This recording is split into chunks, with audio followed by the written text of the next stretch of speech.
Folks, Black Star Network is here. Hold no punches. I'm real revolutionary right now. Support this man, Black Media. He makes sure that our stories are told. Thank you for being the voice of Black America, Roland. Stay black. I love y'all. All momentum we have now, we have to keep this going. The video looks phenomenal. See, there's a difference between Black Star Network and Black-owned media and something like CNN. You can't be Black-owned media and be scared. It's time to be smart. Bring your eyeballs home. You dig?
Today is Monday, October 7, 2024. Coming up on Roland Martin Unfiltered, streaming live on the Black Star Network.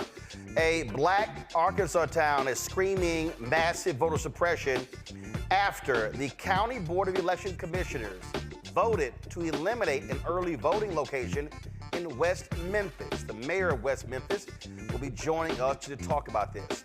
Also, Angela Alsobrooks is trying to become the next United States Senator from Maryland. I'll show you our conversation. Vice President Kamala Harris commemorates the first anniversary of the Hamas attack against Israel, and she addressed the humbled comment from Arkansas Governor Sarah Huckabee Sanders when it came to her having children. The Supreme Court is back in session. We'll tell you about some of the cases they will not hear. Also, the Georgia Supreme Court has reinstated the state's abortion ban. Plus, we'll give those of you who have a short memory a refresher on just how racist the orange convicted felon is. It's time to bring the funk on Roland Martin Unfiltered on the Black Star Network. Let's go. He's got it. Whatever the miss, he's on it. Whatever it is, he's got the scoop, the fact, the find. And when it breaks, he's right on time and it's rolling. Best believe he's knowing. Putting it down from sports to news to politics. With entertainment just for kicks, he's rolling. It's on go, roll, y'all. It's Roland Martin, rolling with Roland now. He's funk, he's fresh, he's real, the best, you know he's Roland Martin now.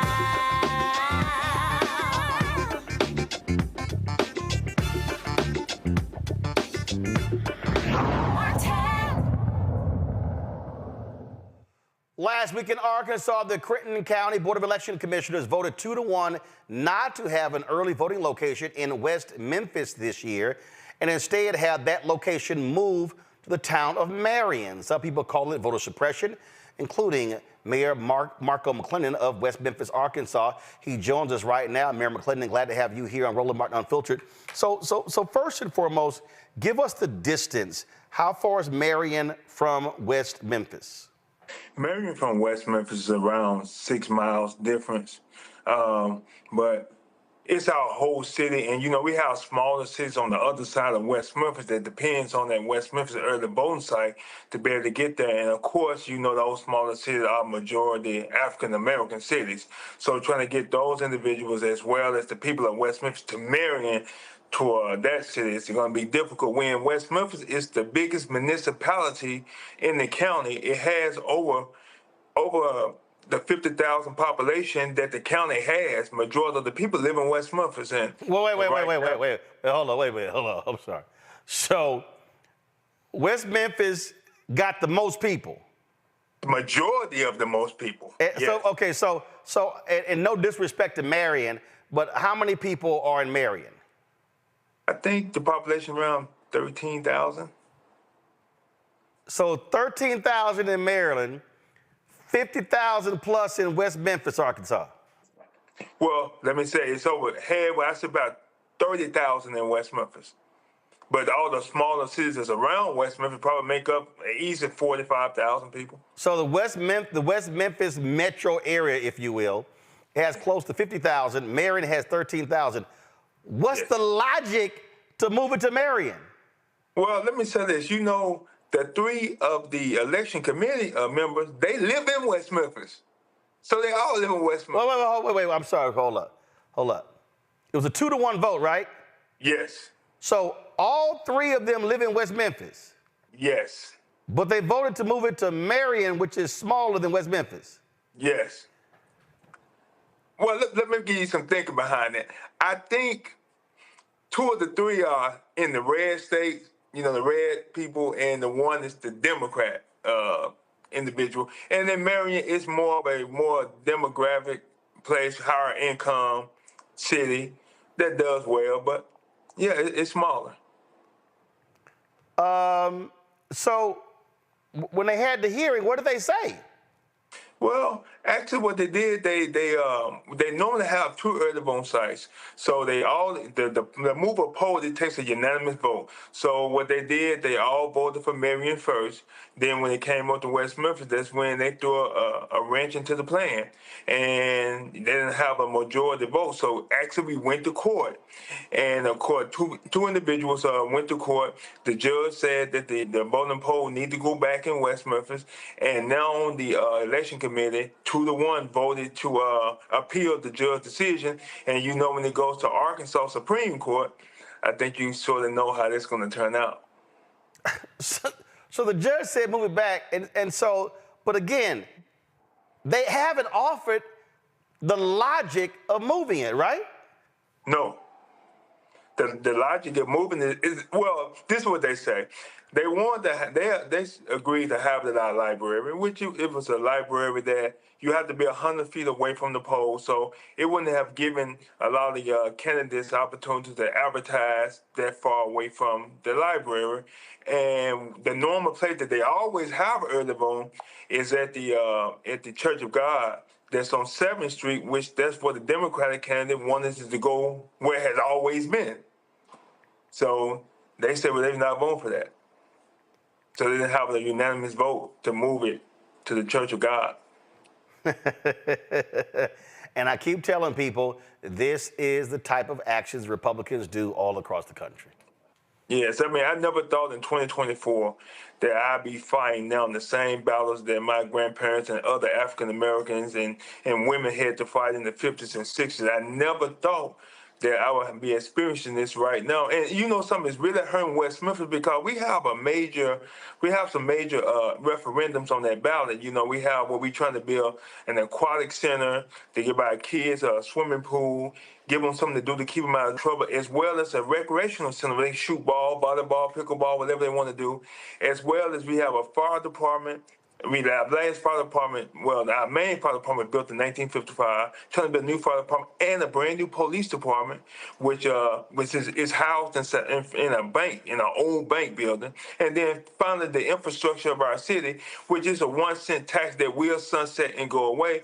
But when you talk about you taking this out and putting it out in Marion, you disenfranchise the individuals within the city that want to see this done, which is going to make it harder for our city to provide the public safety that they need.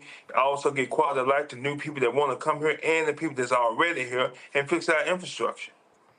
Well, that's exactly how they do this. Mayor McClendon, keep up the fight. We appreciate it. Thanks a lot.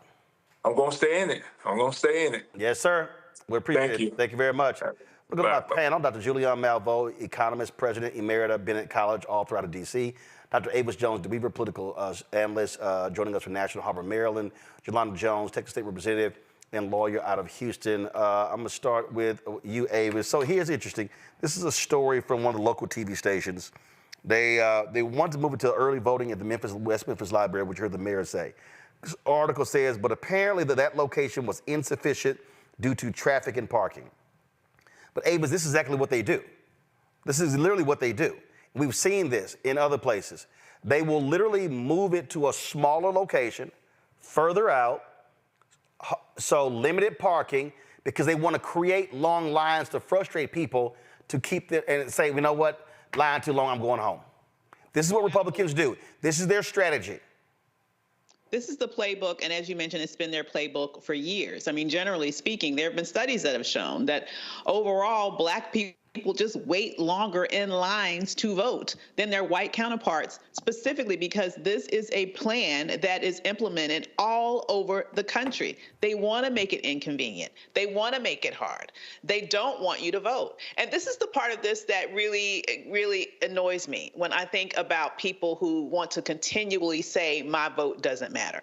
If your vote didn't matter, why do you think they'll be going to all of these lengths in order to stop you from voting, to discourage you from voting, to make it that much more frustrating for you to be able to exercise your right to vote? They're doing this, and they're specifically targeting those communities that are disproportionately African American because they know our power, and they're trying every way that they can to take it away from us.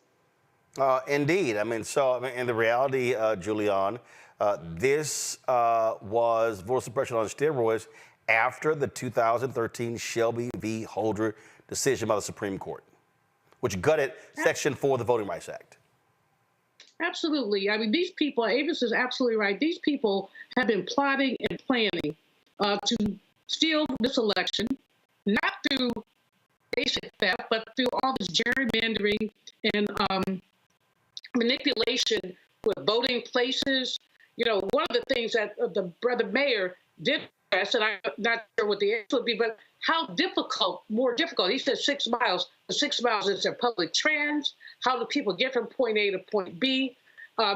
So we're basically looking at a systematic plot to deny Black people the vote. And that systematic plot is being played out on a micro level and on a macro level. And I don't know where the playbook comes from, but what we do know is that people are being denied the right to vote. I'm thinking back, Roland, to Mississippi, 1964, 1968, when for Black people to vote, sometimes they had you look at a jelly bean jar and ask you how many jelly beans were in the jelly bean jar. All kind of craziness, and this is that same kind of craziness. Now, it's not as bad as a jelly bean jar, but yes, again, it is, because people do not have the ability to easily vote, and the mathematics of this is clear. 45,000 people, West Memphis, 13,000 in Marion. Come on. That is deliberate manipulation. Jolanda, you heard what the mayor said. Look, it's going to go to the Arkansas Supreme Court, very conservative. We'll be shocked to hear if they rule in favor of the folks there in West Memphis, Arkansas. But this is literally in the Republicans' playbook. And this is what they do in states all across the country. They have the control of the election boards. And in fact, in North Carolina, when the Democratic governor won, they changed, and in Wisconsin, they changed the law to strip him of being able to appoint members of the election board because they wanted to control those boards. And I guess the thing that frustrates me about my party is we're not thinking chess like they are. Mm-hmm. And if you think about it, most people are used to voting where they vote, right? So how much sense does it make to make everyone from West Memphis have to drive 6 miles to go to a smaller facility? But the people that live in the small town, they don't have any, they have comfort to go vote where they're used to voting. I also don't think it was an accident that they voted on the white place first, where they got unanimity, because we always want to be fair. Democrats, Black folks, we always want to be fair. We always want to include everybody, when they literally never want to include us. And this race is going to be a close race by what all the experts are saying. And so if you take away 5,000 votes here, 10,000 votes here, it adds up, and it's going to make up the margin. So that's what Trump is doing.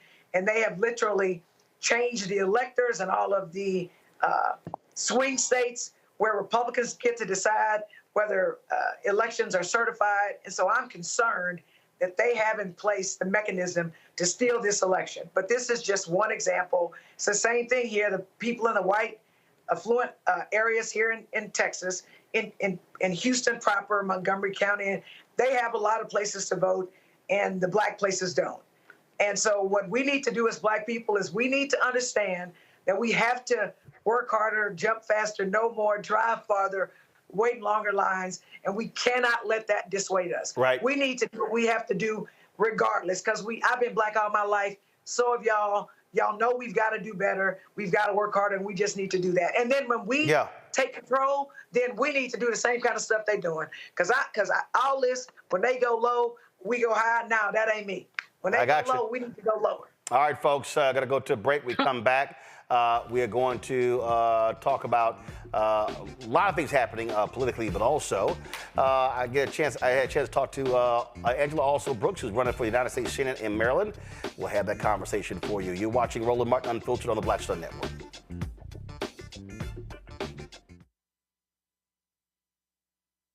In In 2016, Donald Trump said he would choose only the best people to work in his White House. Now those people have a warning for America. Trump is not fit to be president again.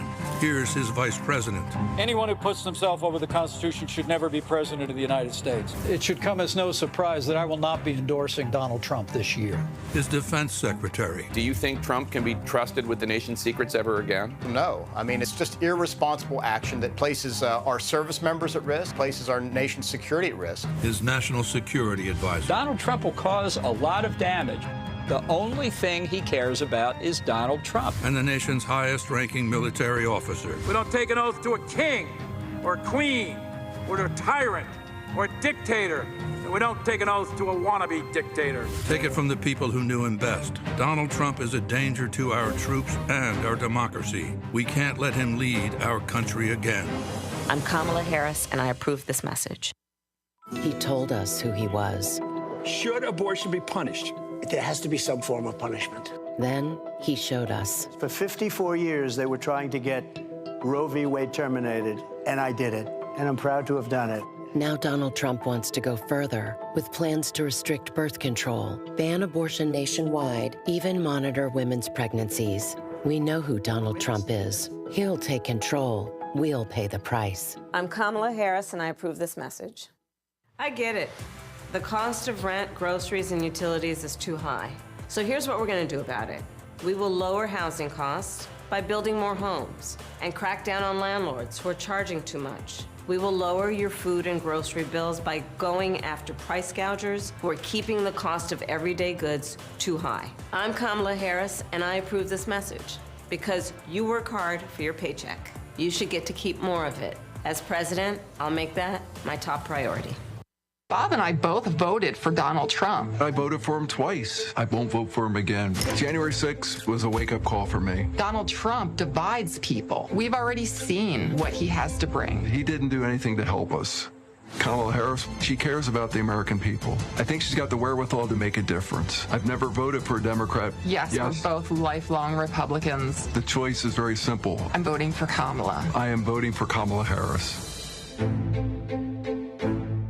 Hello, I'm Jamia Pugh. I am from Coatesville, Pennsylvania, just an hour right outside of Philadelphia. My name is Jasmine Pugh. I'm also from Coatesville, Pennsylvania. You are watching Roland Martin Unfiltered. Stay right here.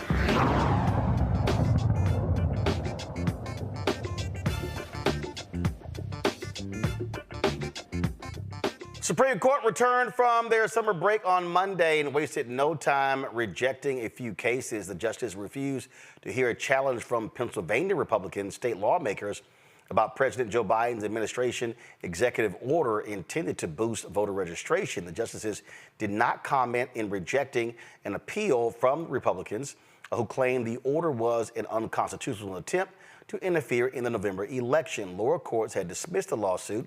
The justices also rejected two appeals stemming from baseless claims made by Republicans that voting machines and software of Dominion voting systems were responsible for Trump's defeat in the 2020 presidential election. In one case, the court turned away an appeal from Fulton County, Pennsylvania, questioning a Pennsylvania High Court ruling involving voting machines. The other rejected appeal involved claims from people around the country that Denver-based Dominion tried to silence them. Our Supreme Court refused to require doctors in Texas to perform certain emergency abortions when the procedure would conflict with the state's strict abortion ban. The justices left in place a lower court ruling that rejected the Biden administration's claim that federal law requires access to emergency abortion care even in the states that restrict the procedure. The order did not explain the justices' reasoning, nor were the dissents noted. The court's action comes just months after the justices intervened in a similar case in Ohio. In the Georgia Supreme Court, they have reinstated the state's controversial heartbeat abortion law while an appeal from the Georgia Attorney General's office is being heard. Last week, Fulton County Superior Court Justice Robert McBurney issued an order overturning the law, calling it unconstitutional. The next day, Attorney General Chris Carr filed an appeal. Carr asked the Georgia Supreme Court to reinstate the law during the appeal process. Today, the Georgia Supreme Court granted a stay of the Superior Court order. The order began at 5 p.m. Eastern.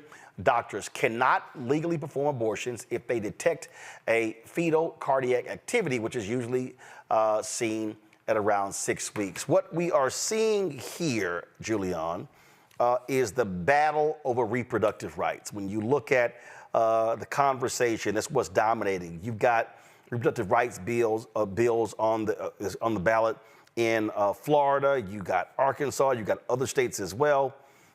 And so much attention is being applied to this by Vice President Kamala Harris. She was on the very popular Call Me Daddy podcast, dropped yesterday. It gets 5 million downloads a week, but it's a very, very popular podcast for women that's really geared at younger women. And so this is continuing. We're seeing how this is going to be the dominant issue this election season. And I keep saying this. Donald Trump got 52% of white women in 2016. He got 53% of white women in 2020. The Dobbs decision, if Vice President Kamala Harris is able to peel that number from 53 down to 50 or 49, that very well could be the winning margin.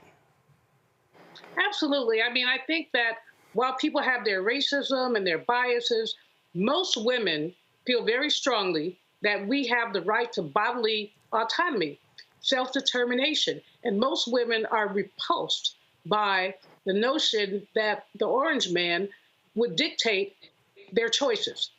We've seen commercial after commercial, article after article, people who are, as an example, wanting to do IVF and are afraid. There's one woman who her husband is in the military, and she's worried that if they're transferred to a state that outlaws some of these things, that they may have to delay the starting of their family. And that's not the only case. There's so many other cases.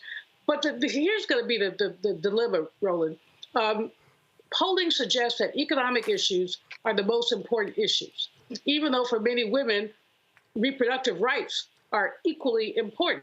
How are people going to balance that? What not many are saying, and I wish the Harris-Walz campaign would talk a lot more about the way that the economic numbers are improving. Inflation is down. It's back down to pre-COVID days. Unemployment rates are low. So we need to talk about the fact that whatever Biden did with the economy, it's working, people. It's working. And so, but many are, still you go to the grocery store and the prices are high and yada, yada. So you still have people who are saying inflation is too high. But I think they're just repeating something that's in the hymn book because inflation is under control right now. So that's going to be a dilemma for many women, and especially for white women, because they're influenced, of course, by their spouses. And, to get a white male vote for Kamala, well, there are a few. We were white dudes. There are a few, but many white men are going to walk away from Vice President Harris. And so we have to figure out how to make the case that the economic numbers are better. Avis? Absolutely. So what's really tragic here is that this is happening in the very same state where we just recently learned of the deaths of 2 Black women who could not get the reproductive care, just the health care that they needed when they were in distress, because the medical authorities, on the one hand, thought that, hey, we might go to jail if we do this too soon. We need to make sure that she is almost dead before we take appropriate action. And unfortunately, their timing was so bad that she actually died on the operating room table. And the other young lady was afraid about whether or not she would get some support and was just too late getting the help that she needed. The challenge is that this is about having access to health care for women, period, point blank, end of sentence. And this is not going to be the last women that will die as a result of this. We've seen maternal mortality rates, even, it seems to me, I've read reports about them creeping up in places like Texas as well. This is the beginning of a very, very dangerous time for women. If we're going to talk one more time about Black women in particular, we know that Black women are disproportionately likely to die in pregnancy and childbirth in America, even under Roe when we had greater access to reproductive health care. I hate to think, I shudder to think what the maternal mortality rate will be for Black women if this specific movement towards the complete obliteration of access to abortion in this nation continues and if it spreads. We cannot afford to roll the dice on another Trump term because that would definitely be deadly for many more women and particularly Black women. Yolanda? So the United States Supreme Court, for the most part, said, hey, it doesn't even matter if the health of the mother is an issue, if it violates the terms of Texas's ban on abortions, then it can stay in place. Some more people are going to die.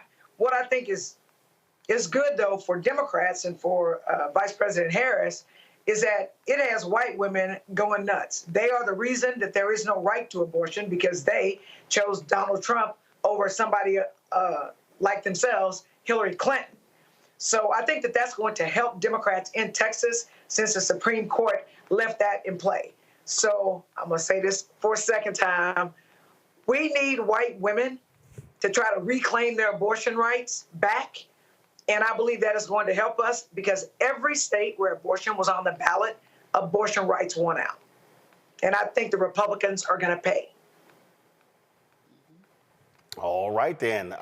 Listen, it is going to be, again, it's going to be a huge part of the election. But I think Julianne is right. Listen, the economy is still a driving issue. But I just think right now, to be perfectly honest, folk ain't, it's not about persuasion right now. It's literally about driving turnout. I just think that's just where we are. So I just think that, you can sit here and you can spend lots of time going back and forth. But, I mean, that's just where we are. Now, let's talk about Michigan. The Muslim vote is going to be huge in that particular state. And, of course, today is the first one-year anniversary of Hamas attack against Israel that left 1,400 people dead. The VP, Kamala Harris, commemorated the anniversary of the attack by planting a tree along with her husband, second gentleman, at the Naval Observatory residence. The second gentleman is Doug Emhoff. And, of course, they did this, and she did speak about this day and what took place 1 year ago. We dedicate this tree to the 1,200 innocent souls in an act of pure evil on October 7, 2023, who were massacred by Hamas terrorists. 46 of our fellow Americans were killed in this brutal terrorist attack, including a singer from Missouri who died shielding her son from bullets, an academic and peace activist who studied in Seattle and who was the grandson of Holocaust survivors, and a dancer from California who was killed alongside her fiancé while attending the Nova Music Festival. I am devastated by the pain and loss that occurred on October 7, and Doug and I pray for the family and loved ones of all of those who were lost. And may their memories be a blessing. Today, I know many Jews will be reciting and reflecting on the Jewish prayer for mourning, the Kaddish. The words of the prayer are not about death. It is a prayer about our enduring belief in God, even in our darkest moments. So as we reflect on the horrors of October 7, let us please be reminded that we cannot lose faith. I will never forget October 7, and the world must never forget. What is asked of us? We must work to ensure nothing like the horrors of October 7 can ever happen again. And on this solemn day, I will restate my pledge to always ensure that Israel has what it needs to defend itself, and that I will always work to ensure the safety and security of the Jewish people here and around the world. What is asked of us? We must reunite the hostages held in Gaza with their families. And I will never stop fighting for the release of all the hostages, including the American citizens, living and deceased.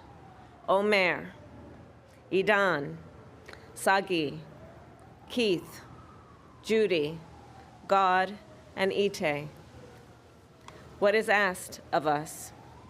We must uphold the commitment to repair the world.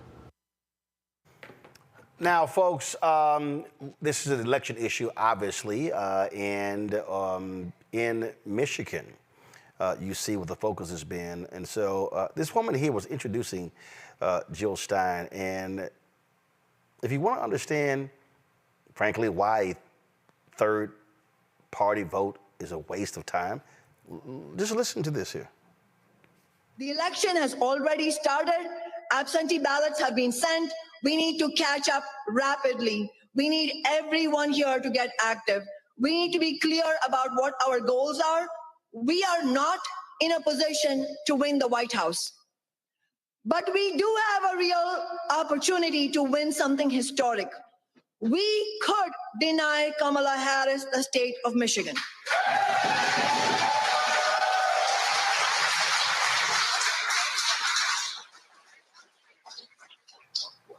And the polls show that most likely Harris cannot win the election without Michigan. All right. Also today, 25 imams endorsed Vice President Kamala Harris. And in their endorsement, they talked about what the focus is, what the aim is. And this actually took place on Sunday. 25 Islamic religious leaders signed this particular, give me 1 second. This is the letter that they actually signed. And as you see it, it says a Muslim imam and leaders letter to the community. And so they lay out in here, it said, we are taught by our beloved prophet Muhammad to resist becoming angry, for it eats up goodness and overrides rational thinking. Our lives in the United States are not in a vacuum, and as such, the election choices, the decisions that we make are not either. They don't just affect us, but all American citizens for years, maybe decades to come. We are to be future-oriented, strategic, and rational rather than just focus on the present. Thus, it is imperative that we elect leaders who have committed to a ceasefire, an independent Palestine, stabilizing our democracy, and who stand with our community. So here's the thing that is strange to me here, Jolanda. I totally understand. I totally understand the anger at President Joe Biden, Vice President Kamala Harris, for standing with Israel. They demanded, they called for a ceasefire. They've actually done that. But you have this battle between Netanyahu and Hamas. Well, they actually want to go forward with that. What I'm trying to understand is the woman who was introducing Jill Stein. What do you actually gain if Vice President Kamala Harris loses Michigan and Donald Trump wins Michigan? And Donald Trump actually said today in a radio interview that, the Gaza Strip could be as beautiful as Monaco. The developers weren't thinking about it the right way. His Trump organization, they got no problem if everything in Gaza is wiped out and it becomes beachfront property. So I'm just trying to understand, what do you get by defeating Vice President Harris in Michigan and Trump wins? What you want a ribbon? So I don't know why you asking me that, because I agree with you. First of all, you want, because you wanted 3 panelists, and I'm asking all 3 of y'all. So what I don't, it's almost like they don't understand one of the two are going to win, right? And it's like they don't understand that Donald Trump is going to raise what's left of Gaza, and it is going to be beachfront property, and he going, I promise you, have a Trump business from somebody in his family that's going to make money off of a cleared Gaza. So it's just really interesting when you start talking about third-party candidates who don't have a snowball's chance in hell of winning. Why would you do that? You need to play in the game. You need to be on the side of somebody who can win.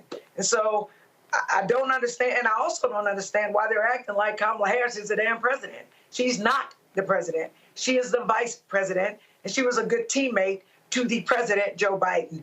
So I think it's not very well thought out. I think it shows that they are political novices. I think that Jill Stein wants to be a spoiler, but I think she's going to spoil everything for America if, in fact, they get a number of Muslims to vote for Jill Stein to give Trump the victory. I have no clue why they're not looking at Trump and how dangerous he is. He literally cannot stand Muslims. So no matter how mad you are at President Biden and Vice President Harris, Trump hates Muslims. He said he hates Muslims. He ain't trying to have no ceasefire. And so I think it's not very well thought out, and I think it is dangerous for democracy. So, Avis, this is what their letter said, alluding to what Jelana just said there. First, in fact, go back to my iPad. First, in fact, what is happening is not on her, for she is not the president of these United States. Prior to serving in her current position, Vice President Harris has been regularly engaging with the Muslim community throughout her long and distinguished career. When Donald Trump passed the Muslim ban, it was then Senator Harris who filed a bill in the Senate seeking to provide access to legal counsel for our brothers and sisters caught in the Muslim ban. Vice President Harris held the first Eid al-Adha celebration in American history at her home, welcoming Muslim leaders from across America into her living room. This is beyond symbolism. It is an affirmation that Islam is an American religion. And again, I totally understand pushing the administration as far and as hard as you can. But this idea of saying, yeah, vote for Jill Stein to keep Harris from winning Michigan, which means, and then to say, oh, we know Stein has no chance at becoming president, but we can keep Michigan from Kamala Harris, which means that it will go to Donald Trump. Avis, I don't get it. I completely agree with you. And just as what was alluded to previously, it reeks of a lack of political sophistication and knowledge. It is completely ignorant. It makes you wonder, does she even really give a damn about the people that she's claiming to give a damn about? Because all she has to do is look at what Trump did when he was in the White House the last time. I mean, this is the person who is, best buds with Netanyahu's expansion of settlements in the West Bank. This is the person who allowed the U.S. embassy to be moved to Jerusalem, which was very controversial at the time and likely is still very controversial.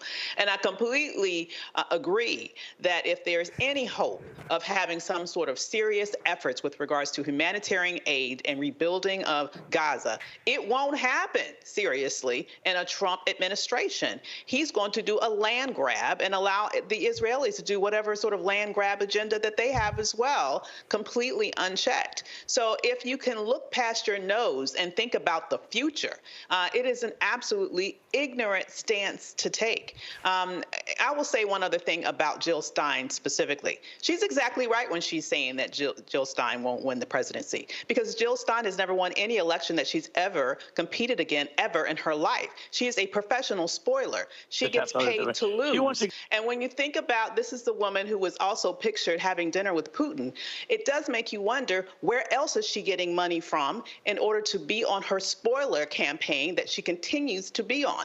I haven't forgotten about Michigan last time in regards to the Trump race against Hillary Clinton, where more people voted for Stein than was the margin of victory for Trump, for the margin that Hillary lost by in Michigan. So you can say that she was a very valuable asset for other people outside of this country that wanted to have control over that specific election.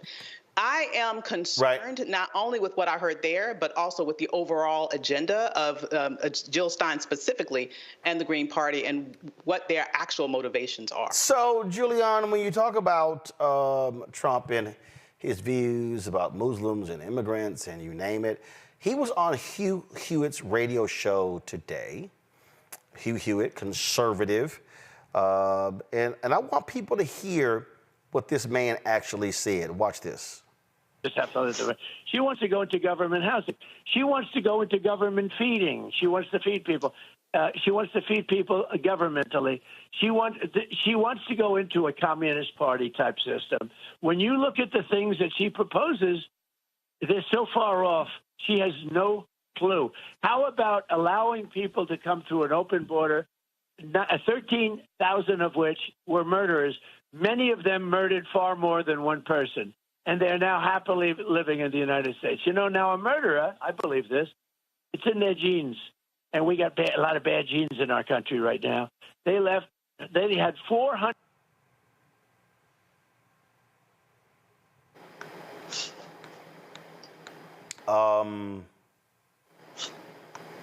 Murderers, it's in their genes, and we've got a lot of bad genes in this country. I mean, I can think, Julian, if we really want to have a fair and factual conversation, there's a lot of white people in America who have been murderers. I think we can ask the Native Americans that. I think we can talk about the Civil War. We can talk about the black people killed during slavery. We can talk about Jim Crow. I mean, we are a war-loving, killing nation. Mostly led by white people. Julian, go ahead. It's interesting that he wants to talk about genetics.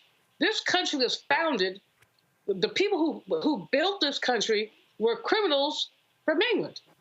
They were sent here because they couldn't be held in English jails. They were sent here and turned into indentured servants. These are white folks who were stealing, killing, lying, doing all the things that the former president does. So for him to talk genes is to basically show his ignorance, but the whole thing is ignorance. I mean, his racism, his biases, his hatred are replete.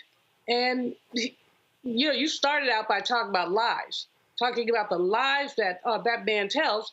And I always tell people, my grandma used to say about certain people, why tell the truth what a lie will do? And what she meant by that is you're just such a liar, you wouldn't know the truth. You would know the truth if it slept with you. I mean, you basically don't know truth. And so this nonsense that he keeps putting out there, especially the attacks on Kamala, and especially around the issue of being a communist, which is absurd. I mean, she is your basic neoliberal, frankly. She's not even as left as some of us would like her to be. She is the preferred candidate for many of us because she's the best candidate. And even if she weren't the best candidate, Mr. Trump doesn't have any business being within spitting distance of the White House, not even being in it, within spitting distance. His ethics, his morals, everything are just so extraordinarily flawed. But again, he comes at her with all these buzzwords, and the problem is that some people believe that. Roland, I was at the LA train station on Friday, just minding my business, waiting for someone to pick me up. And a lady sat down next to me and started chatting, and she told me she heard that Kamala was a communist. And I said, but where did you hear that? And where do you watch the news? She said she watched Fox. I said, see, that explains it. You need to change her channel. Watch CNN, MSNBC, something, local news. They'll watch Fox. And she said, well, sometimes they say questionable things. This is an older black woman. Sometimes they say questionable things. I said, so sister, do your work, do your research. This was a sister who was in her 70s, was working 3 jobs to pay her mortgage. Her Social Security didn't cover it. So the economy was important to her. But somehow, whatever Fox is saying had her to the conclusion that Kamala was a communist. I gave her, I made a list for her. My friends are waiting for me. I'm like, give me a minute. I made a list of her of some things she might want to read and take a look at. Because this is, the more that they tell lies, the more people believe them. And that's the problem. You hear it over and over and over again. And so this he has to be fact-checked. Yeah, I mean, listen, we're not dealing with very smart and bright people. And we're just not. And so we come back, I want to deal more with this. You got a bunch of brothers out here who are pissed off with Magic Johnson because he implored for black men to actually vote for Kamala Harris. But do y'all folk out there who keep trumping and Trump, y'all do know how racist this fool is, right? We're going to unpack that when we come back as well, folks. Don't forget, right back at Roland Martin on the Black Star Network. Support the work that we do. Join our Bring the Funk fan club. The goal is to get 20,000 of our fans contributing on average $50 each a year. That's $4.19 a month, 13 cents a day. That raises $1 million for the work that we do here. Of course, you can do so. Cash App, y'all, is so screwed up. I mean, it is so screwed up. They said in order to use Cash App, you got to be an LLC. We're an S Corp, and so they've shut down our Cash App account.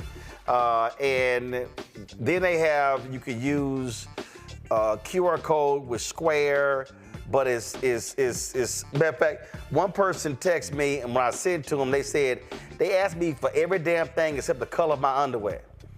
And it's complicated as hell. So Cash App, could y'all please go back to the old damn system where it was easier for people to give? I told them, I said, our donations are down 80% because of Cash App changing their procedures. So it's absolutely ridiculous. So please, y'all, let them know exactly how you feel. So matter of fact, move to the other platforms. Okay, so if you want to be able to easily give to us, PayPal, Venmo, Zelle, because Cash App is a joke. Okay, they need to go back to the old rules because it's ridiculous what they've actually done. So PayPal is R Martin Unfiltered, Venmo is RM Unfiltered, Zelle, Roland at RolandSMartin.com, Roland at RolandMartinUnfiltered.com. And so again, PayPal, Venmo, Zelle, while we still deal with this nonsense with Cash App and all of their ridiculous new procedures. So, all right, folks, we'll be right back.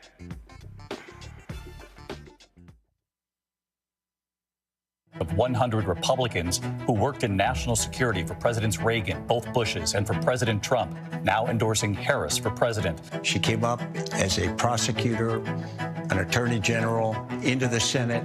She has the kind of character that's going to be necessary in the presidency. Vice President Harris is standing in the breach at a critical moment in our nation's history. We have a shared commitment as Americans to do what's right for this country. This year, I am proudly casting my vote for Vice President Kamala Harris. Former generals, secretaries of defense, secretaries of the Army, Navy, and Air Force, CIA directors, and National Security Council leaders under Democratic and Republican presidents, Republican members of Congress, and even former Trump administration officials agree there's only one candidate fit to lead our nation, and that's Kamala Harris. I'm Kamala Harris, and I approve this message. Kamala Harris has never backed down from a challenge. She put cartel members and drug traffickers behind bars, and she will secure our border. Here's her plan: hire thousands more border agents, enforce the law and step up technology, and stop fentanyl smuggling and human trafficking. We need a leader with a real plan to fix the border, and that's Kamala Harris. I'm Kamala Harris, and I approve this message. The overturning of Roe almost killed me. I had a blood clot in my uterus that caused my labor to have to be induced because of the overturn of Roe v. Wade. I wasn't able to get life-saving treatment sooner. I almost died. And that's because of the decision that Donald Trump made. I was able to get Roe v. Wade terminated, and I'm proud to have done it. The doctors and nurses were afraid that if they treated me in the incorrect way, that they would be prosecuted for that. And that's appalling. Donald Trump says that women should be punished.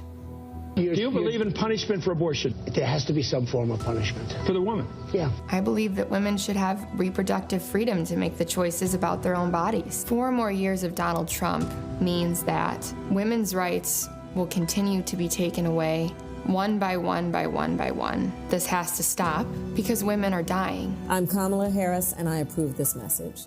Here's a 78-year-old billionaire who has not stopped whining about his problems. Oh, she had a big crowd. Oh, the crowd. This weird obsession with crowd sizes. It just goes on and on and on.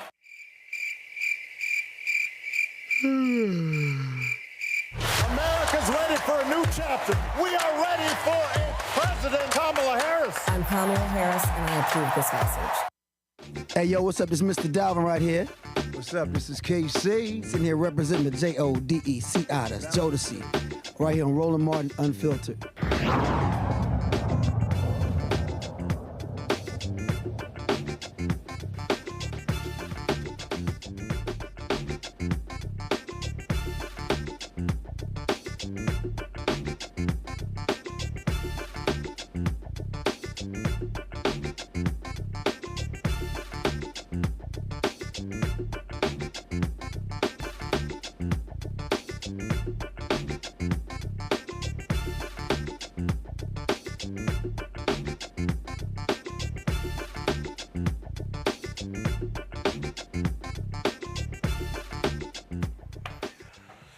All right, so let's not forget who we're dealing with, the kind of person we're dealing with. He got his career started refusing to rent apartments to black people. He wanted the Central 5 Park to actually be executed. And so here's some other things that Trump has actually said about black people.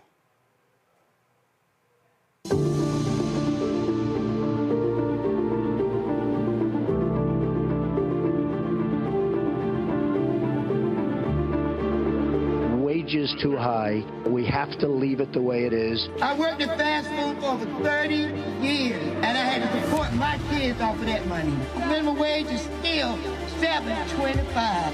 It's rough. Gotta work 2-3 jobs just to make ends meet. You have to decide whether you're going to eat or pay your bills. Look at how well the black community has been doing under this administration. Did y'all hear what he said about folks from the Congo? Watch this. Well, among the worst in the world. They come from the Congo in Africa. Many people from the Congo. I don't know what that is, but they come out of jails in the Congo. You know, they're letting their jail population come into the United States. Their jails are being emptied into the United States. Their gang members are being taken out of Caracas, Venezuela, and lots of other places, which was a rough city, very dangerous city. And they're being delivered into the United States. They're gang members. And these are tough gang members. You see what's happening in Aurora. So those are the things that this fool is out here saying. And let's just not mince words in terms of what we are dealing with. We are dealing here, Yolanda, with a man who despises black people. He would rather have immigrants from Norway, from Switzerland, from the Netherlands, pick any white country. He would love for them to come. He is specifically appealing to white racists. He is appealing to white fear. I keep telling people this. You know, my book was about white fear, and I saw this guy. He's a vlogger, filmmaker named Dixon White, and man, Dixon was on fire in this video. Now I'm warning y'all right now. Dixon used some language, so if y'all got a problem with language, y'all might want to go ahead and turn. But here's a white man just speaking truth about Trump's appeal to white people. In 2016, we have a openly and overt white supremacist as our president-elect. 4 minutes. Who is systematically hiring the most racist, vile human beings he can possibly get for an administration. These are people that are known to be associated with Nazis.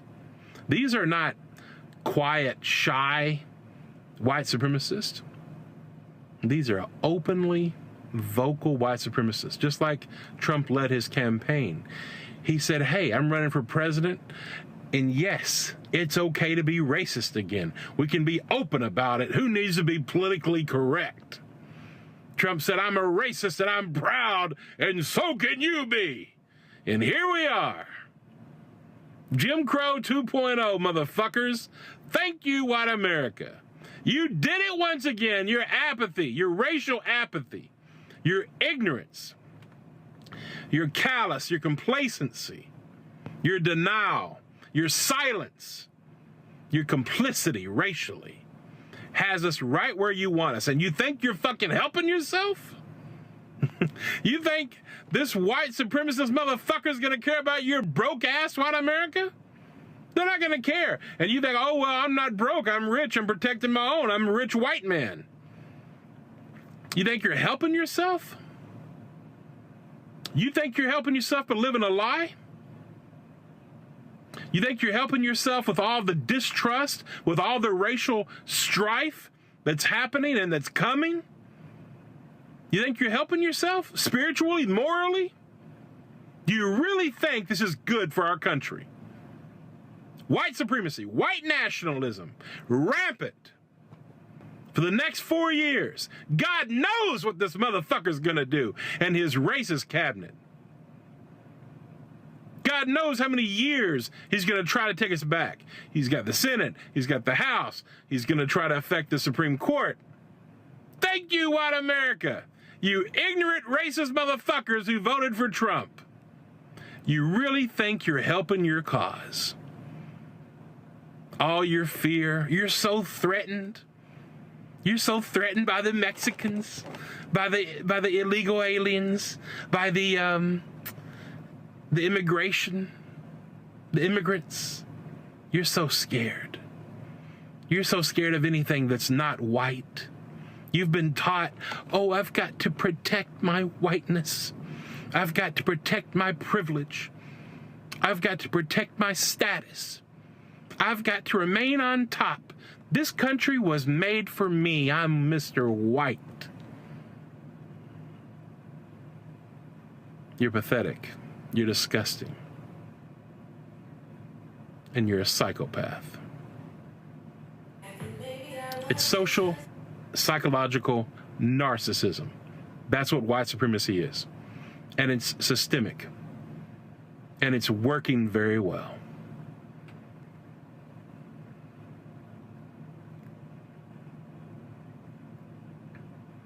When will white America face the reality of what they've done, what they're doing, and where they're going?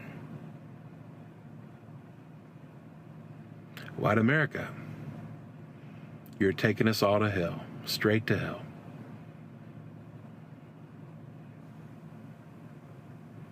You think you're just hurting people of color? You're destroying your very self and you're destroying your country. Until white America can come out of denial, face the white supremacist culture that we are, we will never know peace. Well, damn, Jolanda. He laid it out. Damn. He laid it out in 4 minutes and 9 seconds. Well, he certainly did. And you know what? This is what white people are terrified of. They are terrified that if black people get into power, we're going to do to them what they did to us.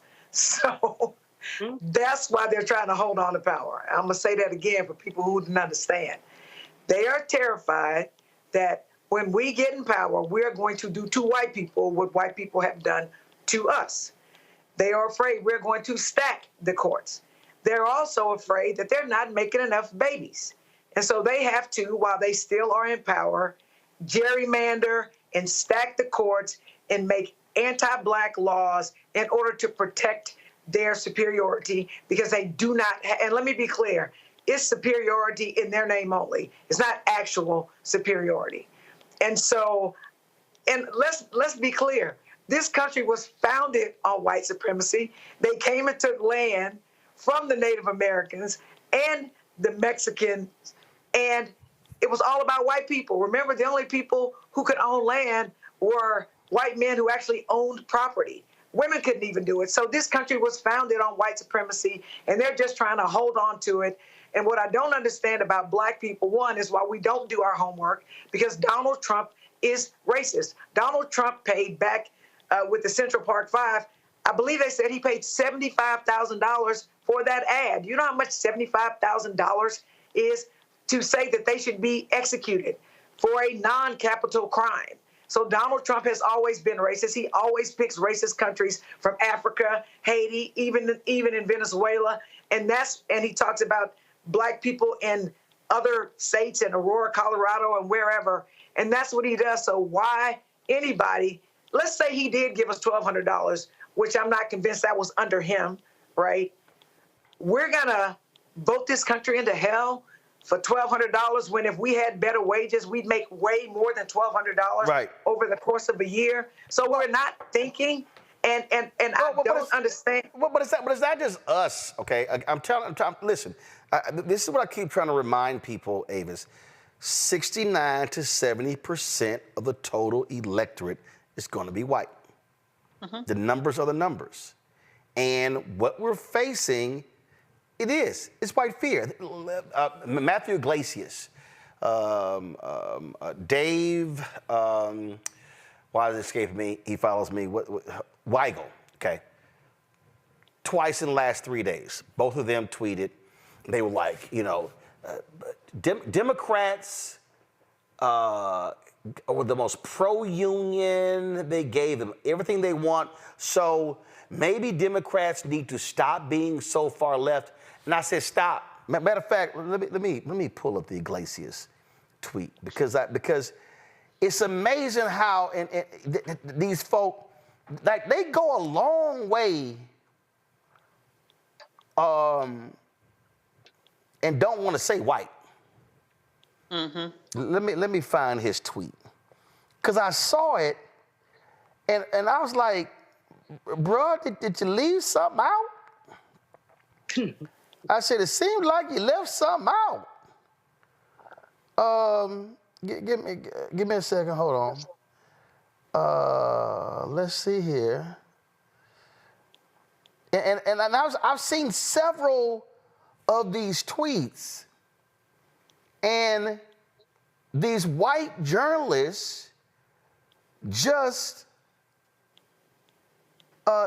don't want to call out whiteness. What they do is that they want to dance and hop, skip around every single thing, but they don't want to just say white. So every time they keep talking about union workers, they keep saying, well, the Democrats and, the union workers. And I'm like, no, the white union workers, the white Teamsters, the white firefighters. If you have union workers that are turning their back on the most pro-union administration ever to back Donald Trump, they are supporting whiteness and not their pocketbook, Avis. Absolutely, 1,000% true. I mean, here's one of the reasons why the right wants to demonize critical race theory, because a critical race theorist would tell you that the power behind this form of racism, of not naming it, is that you are normalizing and centering whiteness as if it is such the normal thing that you don't have to mention it, right?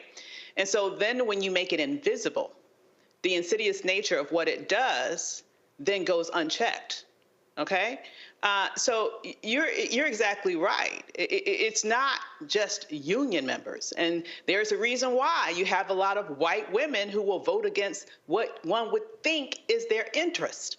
There's a lot of reason why you would have poor white people vote against what you would think is their interest. It's because they're not in those moments prioritizing their rights. They're not in those moments prioritizing their economic possibilities. In those moments, they are protecting whiteness. And they are protecting the invisible benefits that we all know they get, that are institutionalized, that are built into the system, and just this false sense of superiority that Donald Trump strokes so well for them, right? They're voting to protect whiteness, even if it makes no logical sense with regards to their economic well-being, with regards to their ability to have dominion over their own bodies, with regards to all of those things. Whiteness in this country has value, and nobody knows that better than white people, even if they don't want to name it and claim it. I'm sitting here looking at this here, Julian.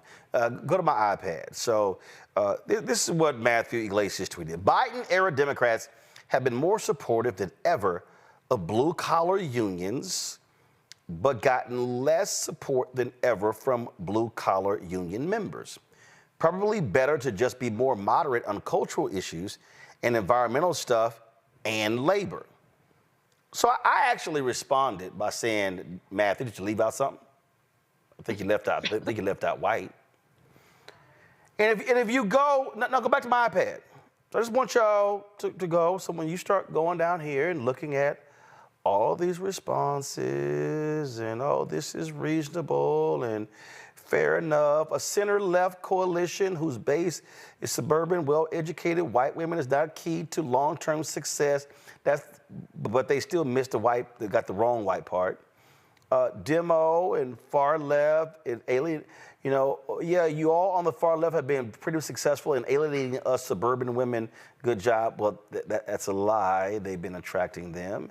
And so then you keep going and the old class warfare design, oh, here we go, keep old moderates and the environment, oh, it's the education polarization overrides material interest in this new information age. Y'all, Democrats should adopt all of my preferred policy positions. And you keep going to cultural issues and moderate and all these people, they just keep, but they're just ignoring,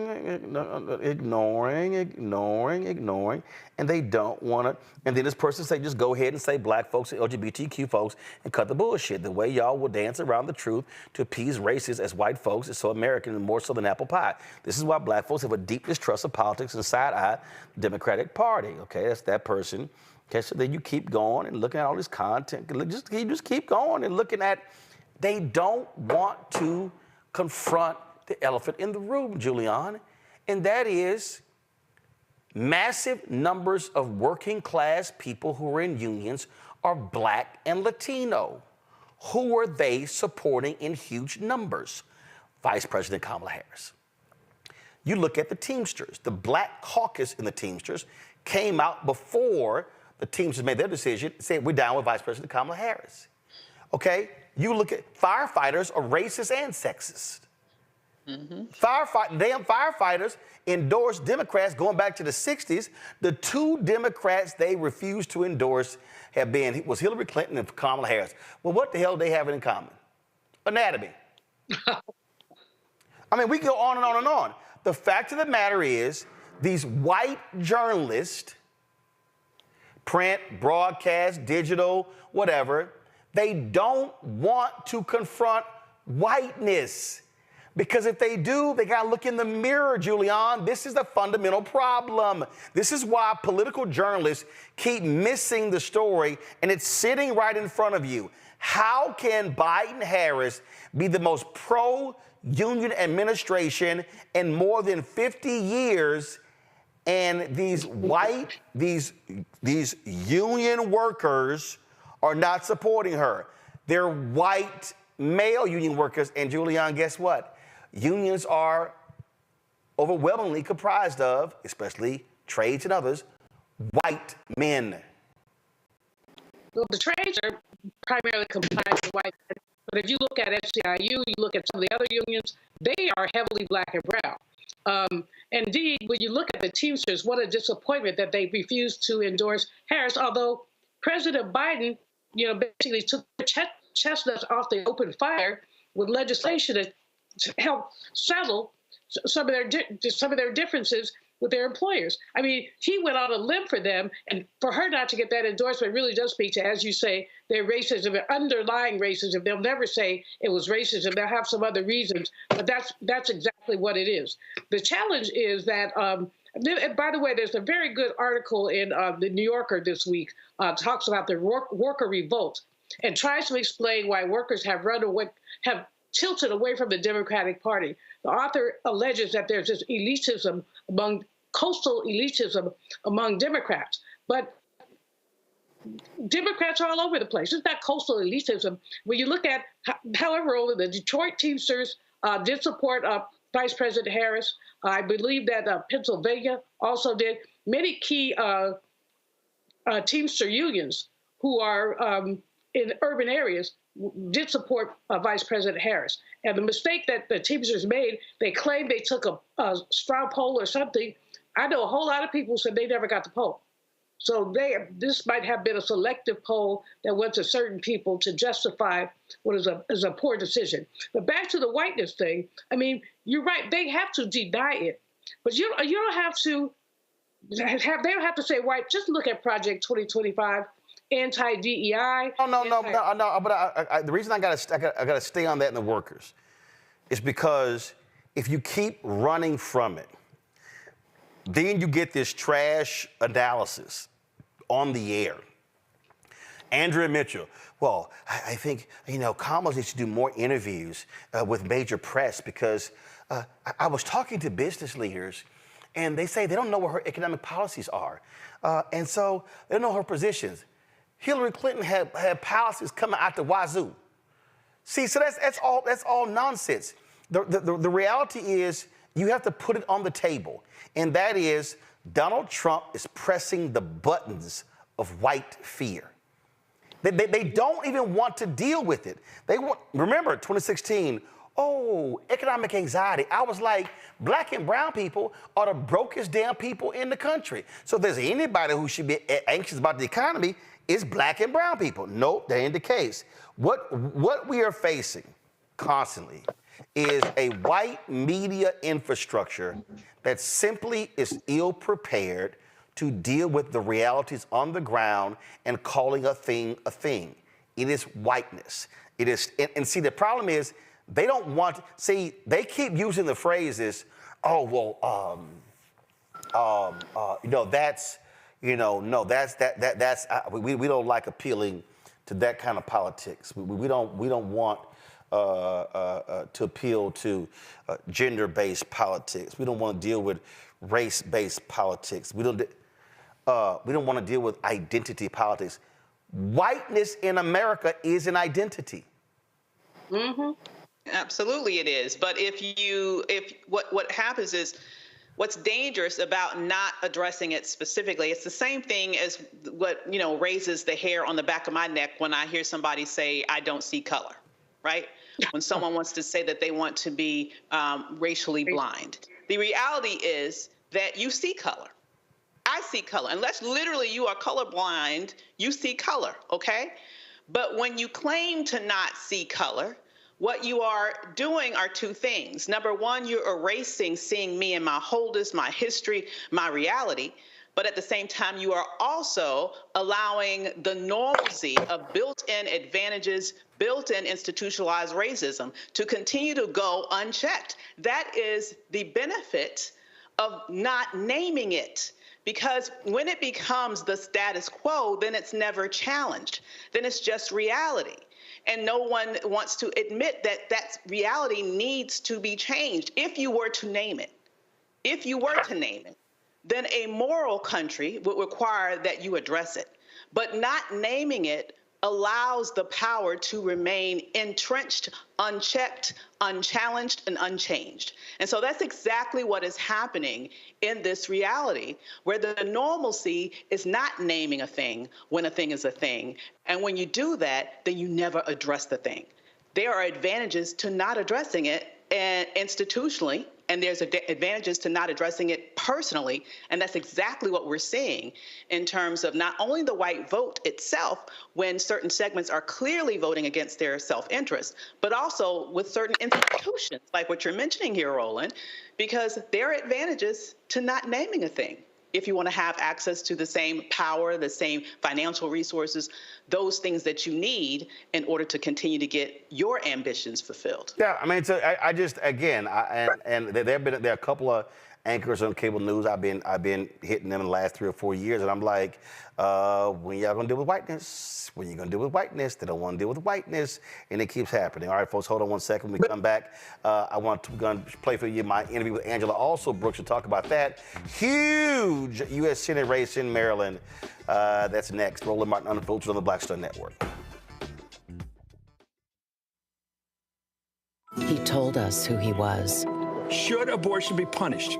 There has to be some form of punishment. Then he showed us. For 54 years, they were trying to get Roe v. Wade terminated, and I did it, and I'm proud to have done it. Now Donald Trump wants to go further with plans to restrict birth control, ban abortion nationwide, even monitor women's pregnancies. We know who Donald Trump is. He'll take control. We'll pay the price. I'm Kamala Harris, and I approve this message. In 2016, Donald Trump said he would choose only the best people to work in his White House. Now those people have a warning for America. Trump is not fit to be president again. Here's his vice president. Anyone who puts himself over the Constitution should never be president of the United States. It should come as no surprise that I will not be endorsing Donald Trump this year. His defense secretary. Do you think Trump can be trusted with the nation's secrets ever again? No. I mean, it's just irresponsible action that places our service members at risk, places our nation's security at risk. His national security advisor. Donald Trump will cause a lot of damage. The only thing he cares about is Donald Trump. And the nation's highest-ranking military officer. We don't take an oath to a king or a queen or to a tyrant or a dictator. And we don't take an oath to a wannabe dictator. Take it from the people who knew him best. Donald Trump is a danger to our troops and our democracy. We can't let him lead our country again. I'm Kamala Harris, and I approve this message. I get it. The cost of rent, groceries, and utilities is too high. So here's what we're going to do about it. We will lower housing costs by building more homes and crack down on landlords who are charging too much. We will lower your food and grocery bills by going after price gougers who are keeping the cost of everyday goods too high. I'm Kamala Harris, and I approve this message because you work hard for your paycheck. You should get to keep more of it. As president, I'll make that my top priority. Bob and I both voted for Donald Trump. I voted for him twice. I won't vote for him again. January 6th was a wake-up call for me. Donald Trump divides people. We've already seen what he has to bring. He didn't do anything to help us. Kamala Harris, she cares about the American people. I think she's got the wherewithal to make a difference. I've never voted for a Democrat. Yes, we're both lifelong Republicans. The choice is very simple. I'm voting for Kamala. I am voting for Kamala Harris. IVF is a miracle for us because it allowed us to have our family. After having my daughter, I wanted more children, but my embryo transfer was canceled 8 days before the procedure. Donald Trump overturning Roe v. Wade stopped us from growing the family that we wanted. I don't want politicians telling me how or when I can have a baby. We need a president that will protect our rights, and that's Kamala Harris. I'm Kamala Harris, and I approve this message. What's up, everybody? It's your girl, Latasha from the A. And you're watching Roland Martin Unfiltered.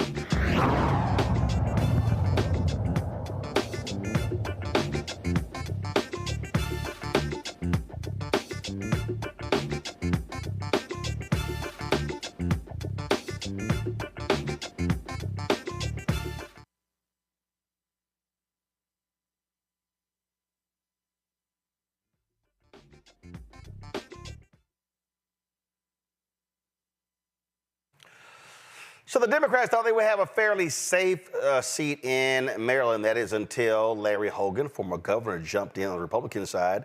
And so it is a battle between him and Angela Alsobrooks, of course, the county executive in Prince George's County. Earlier today, I had the opportunity to finally have a conversation with her, and here is our discussion. Let's jump right into it. Obviously, the United States Senate is extremely narrow when it comes to the control of the Senate.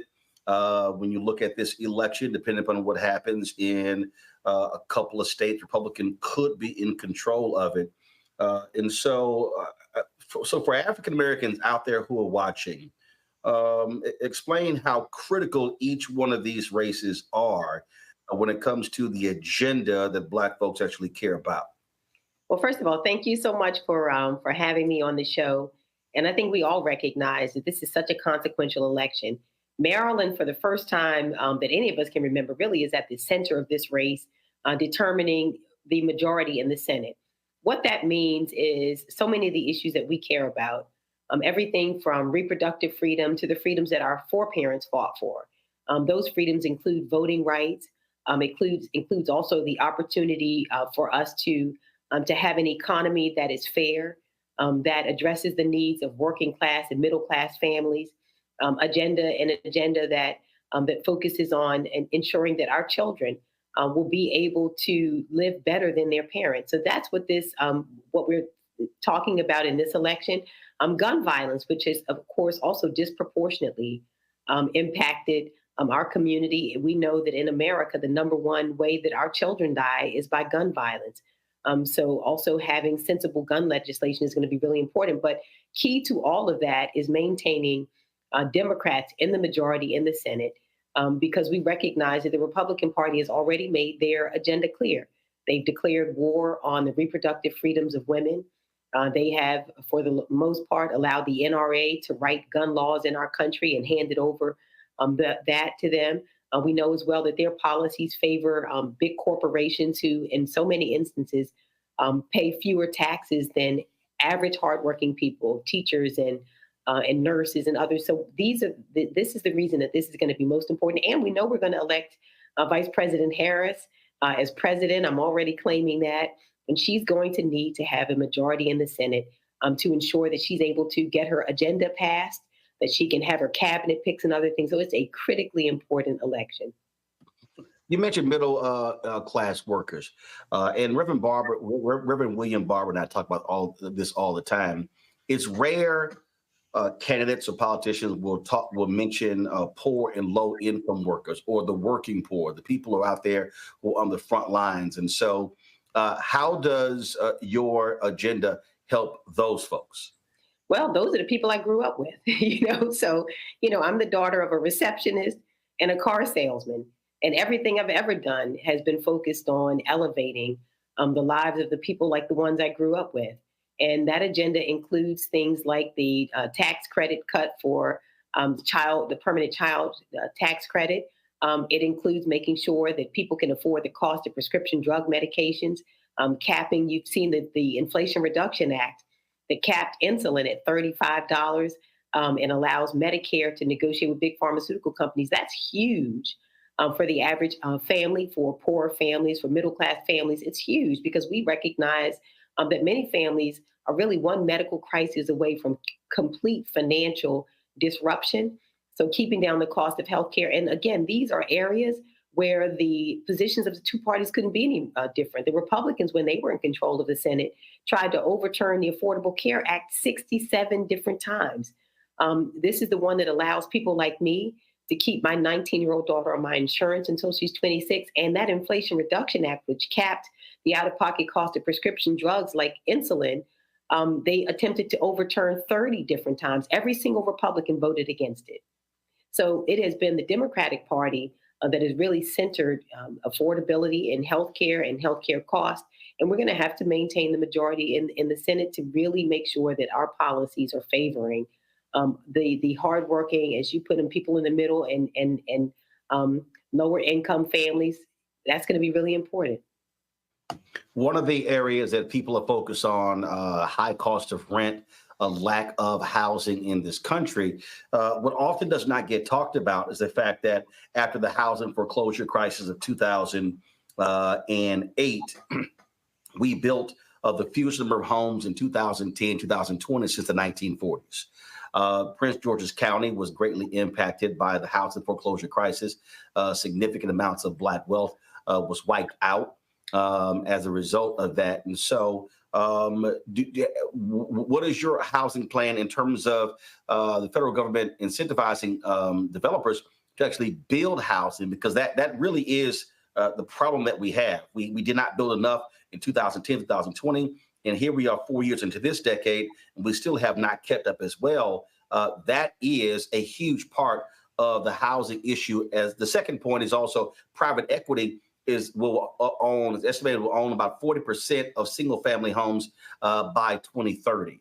And so how do you also propose in dealing with that?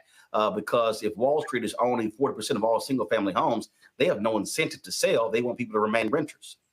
Well, I mean, you're right. We have a huge housing crisis in our country. It's happening all across the country, and it's definitely also happening here in Maryland, where I talk to families who are concerned about housing affordability. You know, the reality is, as you've mentioned, we've gone backwards in some regards.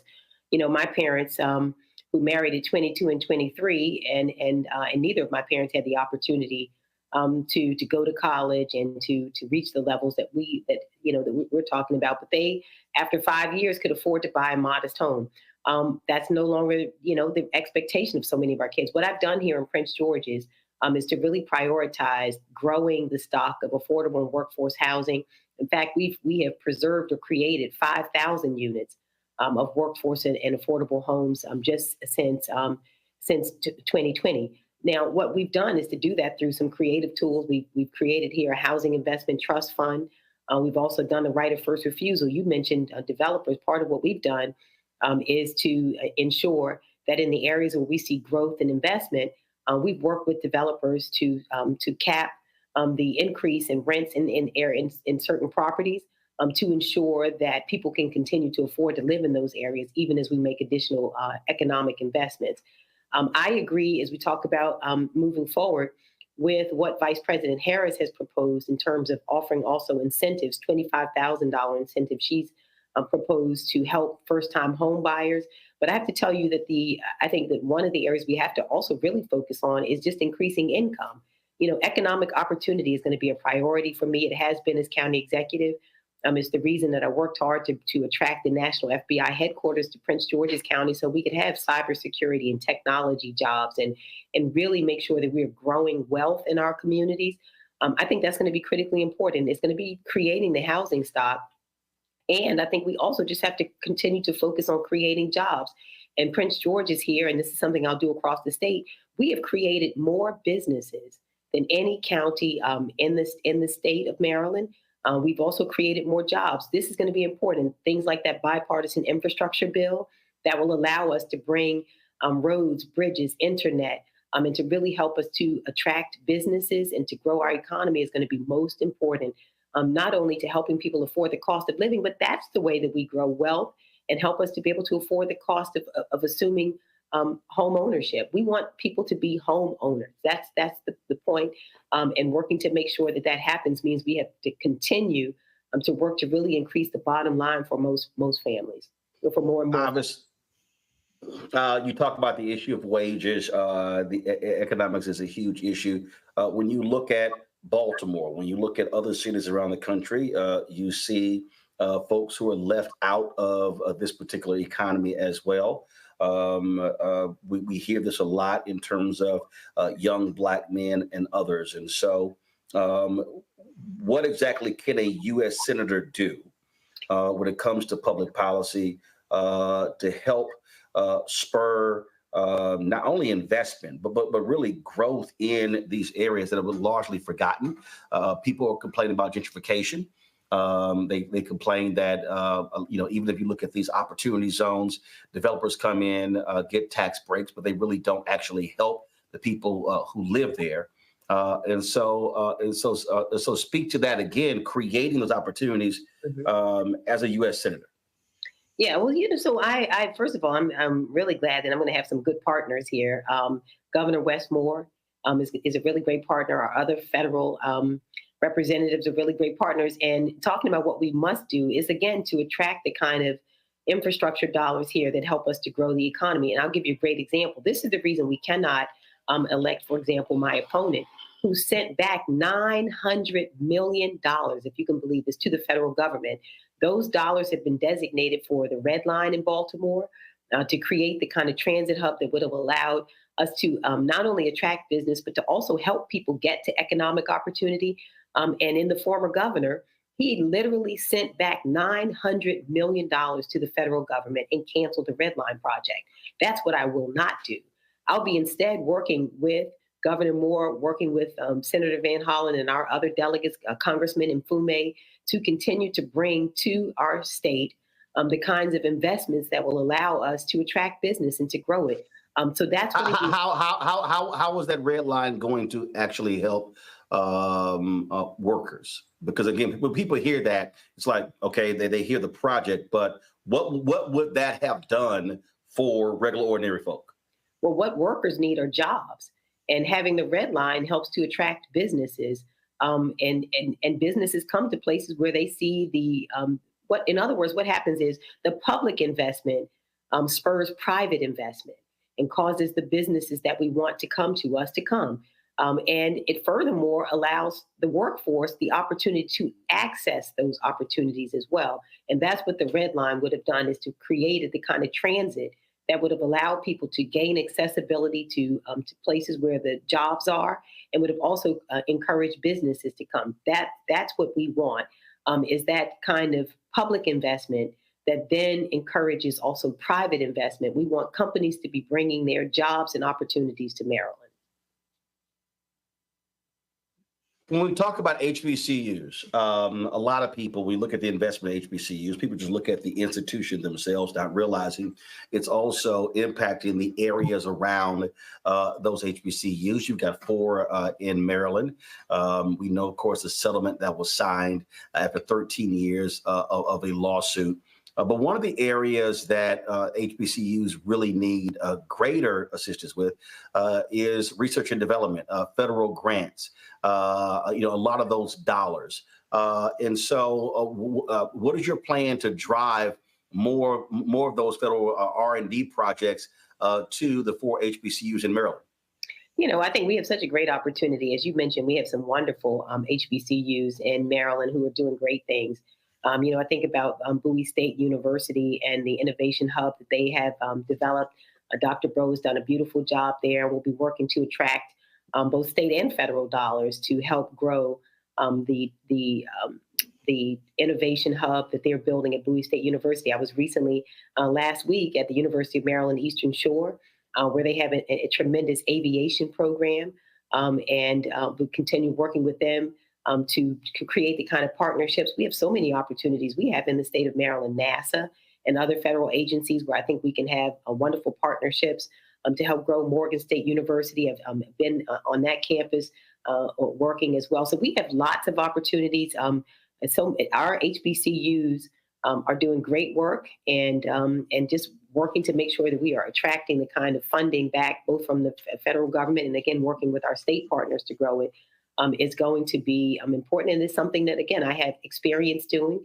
Bringing back federal dollars. I've had great experience doing that here.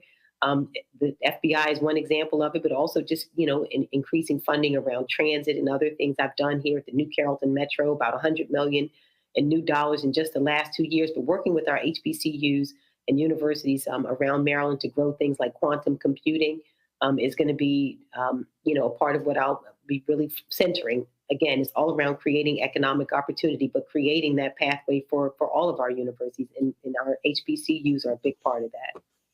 Been watching, obviously, NFL season and been looking at several games, and I swear the airways have been inundated by PAC commercials criticizing you regarding taxes. You have responded to that, these attack ads. And so for the public, what do you tell the public when they see these commercials? And then, of course, there's no response to it.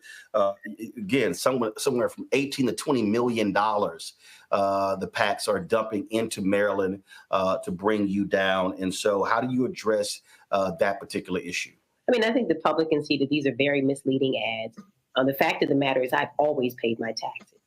Now, I also stepped up to help a family member when my grandmother needed to move out of her home. I took over her mortgage, did not know that she had applied for tax credits and had those on her home, and was just notified of it just a few weeks ago. So making arrangements to pay it back. But I think that people can see through this. Billionaires have come into Maryland, as you mentioned, $18 million. Because they share a goal with former Governor Hogan. They want to get a majority in the Senate. And these billionaires have come in and really flooded the airways in an attempt to help him, because you know what? He shares their agenda. And what they know is if they have control of the Senate, they will control that agenda. And we already have seen what that agenda is. It is an agenda that hopes to roll back the rights and freedoms of women. It's an agenda that does not support voting rights. It does not support sensible gun legislation that will help us to stem gun violence. But we know, as a matter of fact, that unlike what my opponent says, he's not an independent. He's on their team, which is why they are spending these billionaires who are not only spending in Maryland, but they are also spending millions of dollars in places like Pennsylvania and all across the country, hoping to defeat Democrats. And they have come to attack me because they realize that Maryland is a critical seat that will help to determine the majority in the Senate. And the Marylanders are savvy, and I think they can see through it. Last question for you. Education is a topic that people say they care about, but when it comes to campaigns, rarely gets brought up. And as I'm somebody who supports school choice, parental choice, but I believe that if there are public charter schools that are working, hey, that's great. If there are those that are not, they got to go. Same with traditional schools. And so are you supportive of public charter schools? And what do you see, what do you want to see done to improve the educational outcomes in Maryland, especially among Black kids who were greatly impacted, and the data is in, by COVID and what happened from 2020 to present day? You know, I think obviously education is the great equalizer in our country. I've always said that, and I've been a huge proponent of supporting investments in education. One of the areas that I'm really interested in continuing to work is to make sure that all of our children have an equal opportunity to succeed. We know, unfortunately, since so many of our schools are funded by local property taxes, your zip code generally determines the quality of your education. So I'll be working as a senator to make sure that we are funding Title I. I think it's also going to be important to make sure we're increasing funding for things like Individuals with Disabilities in Education Act, so that all of our kids will have that opportunity. And we recognize it of varying abilities to succeed. I'm also going to be just continuing to work to make sure that we are funding education throughout, making sure we keep down the cost of college. I think we're going to have to do things like investing in Pell Grants to ensure that our kids continue their education. But these are issues that I have worked on as county executive, and I'll continue to do so as a senator, is to really make sure that we are funding education and creating opportunity across a wide spectrum for all of our students. But what about public charters, especially those African Americans? Yeah, you know what? I think that public funds really should be that public schools, that we should use public funding for public schools. I do understand that families. But public charters are public schools. Right. I understand that families do need choices, and I can totally supportive of that. But I think that public funds should be used for public education. And not, but public charters are public. So you're saying. But I support public schools first, is what I support. Public schools first. But I do understand that we have some charter schools here that have done very well also. Right. Okay. All right. Angela Alsobrooks, we certainly appreciate it. Thanks a lot. All right. Thank you so much.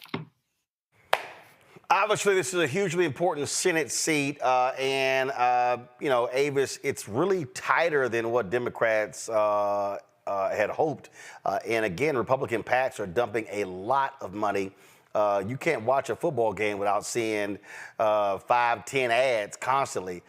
So I saw one report where Republican PACs are pumping anywhere from $18 to $20 million into the state in attack ads in this final month.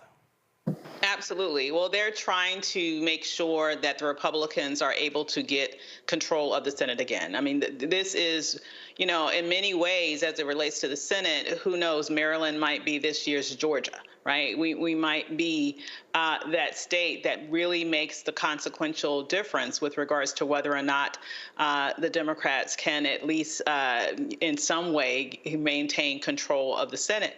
And we know how important that is in terms of judicial appointments, in terms of if we definitely get Vice President Harris across the finish line, the bottom line is that she's going to need to have a Congress that allows her policies to get put into place. And so we can't just focus on the presidential election only, as important as that is. We also need to make sure that we vote down the ballot, and in Maryland specifically, we need to make sure that we get that sister in the Senate.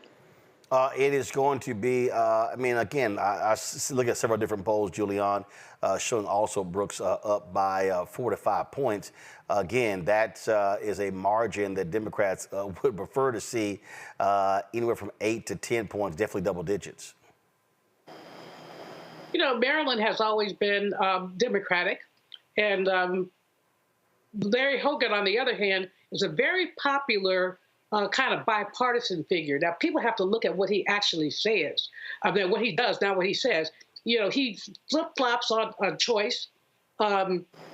He's turned back, as Angela said, he's turned back money from the federal government. He's a typical conservative, but he covers it up with nice. He covers it up with nice. So Mitch McConnell is the one who recruited him to run for this seat. That should give everybody pause. This is going to be a very tight race. And it just means that it's not only it's down ballot, people are excited about the presidential, it's down ballot, but it's also turnout. I mean, turnout in this case is going to be absolutely critical. And I think a lot of people, I hate these polls, Roland, where they say she's leading, because some people will just stay home because they're trifling, and then once she's leading, it doesn't matter. It does matter. Of course it matters. So, as I said, turnout is going to be critical race. I'm a big Alsobrooks fan. I think the world of her. I think she's doing very well. But I don't think anyone can take her victory for granted. We can never take victories for granted, especially when you've got, quite frankly, a snake like Hogan who talks one thing and does another. But to that particular point there, Jolanda, look, he was a two-term governor, got significant black support. And if you're the Democrat, there's a reason Mitch McConnell recruited him to run in this race. And so this is one of those races where we always said you got to run through the tape. You can't just sit here and just, oh, you know, okay, fine, Democratic state, we know we got it. No, I mean, you got to run hard, which means her campaign has to fight back, has to keep raising money, keep putting out ads, responding to the attack ads, but also pounding the pavement in Maryland to ensure that her voters turn out. Because again, listen, they're expecting Vice President Kamala Harris to win Maryland by anywhere from 18 to 20 points. And so if she's winning by 18 to 20 points, there's no reason why this should be a 4 to 5 point race. It shouldn't be, but I also know that Republicans are instigating everywhere ways to steal votes from Democrats. This is a Democratic Senate seat. We need to, at a minimum, maintain it. She needs to run through the finish line. At the end of the day, we need to make sure that the Senate stays Democratic, because the Senate are the ones who help with Supreme Court appointments. And we know that we want Vice President Harris to win the presidency. But if for some reason she doesn't, we need to make sure that the Senate is Democratic so that we don't get 3 more Republican Supreme Court justices, because we see what the Republican Supreme Court justices have done. They've turned back the hands of time and put us back into Jim Crow, women's rights gone, black folks. It's against the law to talk about the impact of racial segregation and racial discrimination. So we've, at a minimum, got to do that. So we need to work hard to get Alsobrooks elected, because we need to maintain that seat, and then we need to take some others in some other places. But we don't need to take anything for granted, because the Republicans are much more unified than us.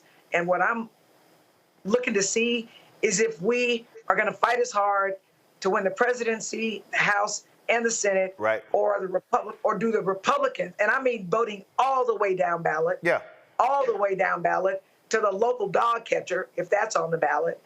Because this country is going to be determined, the future of it, by this election. It's the most important election in my lifetime, probably in a lot of people's lifetimes, because we now have 6 Supreme Court justices who absolutely rule against black people. And again, rule against the black people. Right, and again here, the reason the Senate is so important, because whoever controls the United States Senate, that's where you confirm presidential appointees. And what we're looking at here is that you've got the Tester race in Montana. He's down by about 6 points. Of course, Manchin chose not to run in West Virginia. So the bottom line is Republicans will win West Virginia. And so if they pick up one more, they control the United States Senate, which is also why Democrats said, hey, could we possibly win Texas? Could we win Florida? Those are going to be tough wins there. And so that's why the map is very, very difficult. Democrats are leading in Nevada, leading in Arizona. Sherrod Brown is up 4 or 5 points in Ohio. So that's why the Maryland race is so important. Hold tight 1 second. Got to go to break. We come back. A little bit more on Roland Martin Unfiltered, including Cissy Houston becoming an ancestor. Folks, we'll talk about that. And one more story. You're watching Roland Martin Unfiltered on the Black Star Network. Support the work that we do. Join our Bring the Funk fan club. You can join, send your contribution to, of course, P.O. Box 571. Check some money order, P.O. Box 57196, Washington, D.C., 20037-0196. PayPal is R Martin Unfiltered. Venmo is RM Unfiltered. Zelle, Roland at RolandSMartin.com, Roland at RolandMartinUnfiltered.com. We'll be right back. Of 100 Republicans who worked in national security for Presidents Reagan, both Bushes, and for President Trump, now endorsing Harris for president. She came up as a prosecutor, an attorney general, into the Senate. She has the kind of character that's going to be necessary in the presidency. Vice President Harris is standing in the breach at a critical moment in our nation's history. We have a shared commitment as Americans to do what's right for this country. This year, I am proudly casting my vote for Vice President Kamala Harris. Former generals, secretaries of defense, secretaries of the Army, Navy, and Air Force, CIA directors, and National Security Council leaders under Democratic and Republican presidents, Republican members of Congress, and even former Trump administration officials agree there's only one candidate fit to lead our nation, and that's Kamala Harris. I'm Kamala Harris, and I approve this message. Kamala Harris has never backed down from a challenge. She put cartel members and drug traffickers behind bars, and she will secure our border. Here's her plan. Hire thousands more border agents, enforce the law and step up technology, and stop fentanyl smuggling and human trafficking. We need a leader with a real plan to fix the border, and that's Kamala Harris. I'm Kamala Harris, and I approve this message. The overturning of Roe almost killed me. I had a blood clot in my uterus that caused my labor to have to be induced because of the overturn of Roe v. Wade. I wasn't able to get life-saving treatment sooner. I almost died. And that's because of the decision that Donald Trump made. I was able to get Roe v. Wade terminated, and I'm proud to have done it. The doctors and nurses were afraid that if they treated me in the incorrect way, that they would be prosecuted for that. And that's appalling. Donald Trump says that women should be punished. Do you believe in punishment for abortion? There has to be some form of punishment. For the woman? Yeah. I believe that women should have reproductive freedom to make the choices about their own bodies. 4 more years of Donald Trump means that women's rights will continue to be taken away one by one by one by one. This has to stop because women are dying. I'm Kamala Harris, and I approve this message. Here's a 78-year-old billionaire who has not stopped whining about his problems. Oh, she had a big crowd. Oh, the crowd. This weird obsession with crowd sizes. It just goes on and on and on.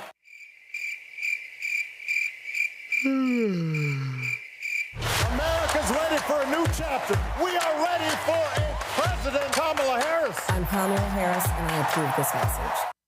Hello, I'm Marissa Mitchell, a news anchor at Fox 5 DC. Hey, what's up? It's Tammy Roman, and you are watching Roland Martin Unfiltered.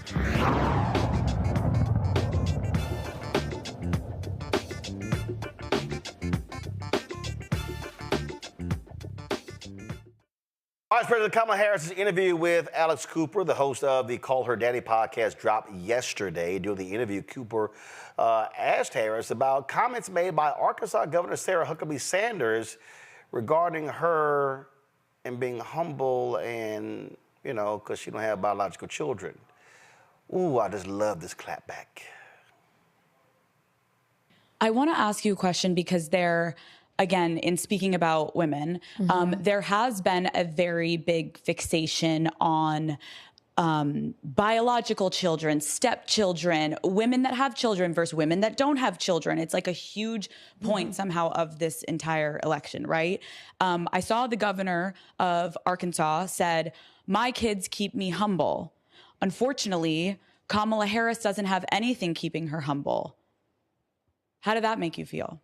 I don't think she understands that there are a whole lot of women out here who, one, are not aspiring to be humble. Two, a whole lot of women out here who have a lot of love in their life, family in their life, and children in their life. And I think it's really important for women to lift each other up. You know, I'll tell you, Alex, one of the things that I have really enjoyed about where the discussion has gone, one of the places it's gone, we have our family by blood, and then we have our family by love. And I have both. And I consider it to be a real blessing. And I have two beautiful children, Cole and Ella, who call me Mamala. We have a very modern family. My husband's ex-wife is a friend of mine, you know, and also I'll tell you, look, I'm a child of divorced parents. And when I started dating Doug, my husband, I was very thoughtful and sensitive to making sure that until I knew that our relationship was something that was going to be real, I didn't want to form a relationship with the kids and then walk away from that relationship. My own experience tells me that, you know, children form attachments and you really want to be thoughtful about it. And so I waited to meet the kids. And they are my children. And I love those kids to death. And family comes in many forms. And I think that increasingly, you know, all of us understand that, you know, this is not the 1950s anymore. Families come in all kinds of shapes and forms.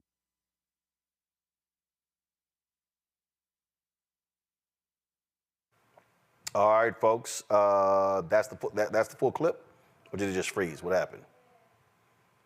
Y'all talk to me. Okay. All right. So, first of all, so I'm wearing my color of change, voting while black shirt. But I might need to get a new T-shirt saying, "I'm not aspiring to be humble." See, if that comment by Sarah Huckabee Sanders is what we call bullshit. And so let me speak to this because I think the problem that people seem to have is this is often spoken about to women not having children. Well, if you married, you and your husband don't have children. I don't have biological children. I ain't got no kid running around nowhere in the world. Now, not having biological children also allowed me to be in the position to be able to raise 6 of my nieces. Different nieces at different times. At first it was 2, then later it was 4, then later it was 6, then it was back to 2, then it was back to 4, then it was back to 6. All of that took place over some 20-plus year period. And so I remember a friend of mine actually had asked me, hey, what about adopting? I said, well, God ain't never told me to adopt. And literally it was a few weeks later when my sister and her 2 children fled to my home, leaving an abusive marriage. I say that because I think it's beyond idiotic for these people who are stuck on stupid, questioning somebody, you don't have any children? No, not everybody wants to have children, or it just don't happen for whatever reason. There's nothing wrong with that. But it shows you the sheer ignorance of a Sarah Huckabee Sanders and a J.D. Vance when they thumb their noses at people because they look at, frankly, women as procreation vehicles. Come on. That literally is the state of mind of many of these Republicans. See, many of these white conservatives, the reason they are so anti-abortion because they can't stand the fact that white people stop having kids. Yeah, right. That is a large part of this whole conversation. So they are so angry about the great replacement theory. Well, you can't put that on black people because y'all stop screwing. that ain't on. That's not on black people. But I really wish people would chill with this antagonistic view towards women and couples who opt not to have children. There are people who some have grown up and they've had very difficult experiences with their biological parents. Others have said, you know what, I want to live my life the way I want it, and so therefore I don't want to have kids. That's your business if you choose not to. But as you heard the vice president say, they are in a co-parenting relationship. So I just think it's shameful what Sarah Huckabee Sanders said, and dishonest, pathetic, and she really, Avis, should just shut her damn mouth. Hello. Yes, she should. Absolutely. As, Coach Walls would say, mind your own damn business, right? But I have to say what you're saying here is hitting the nail on the head. People have the right to make the choices in their lives that they want to make. And it's very interesting that J.D. Vance, for example, I never hear him critiquing men who choose not to have children. I only hear him critiquing women who choose not to have children.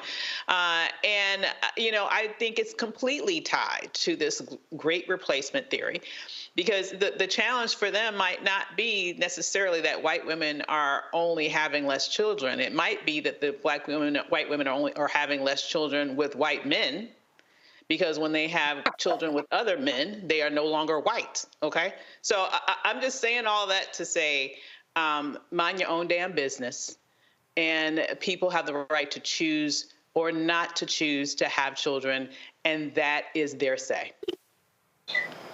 Julian? I call myself the other mother.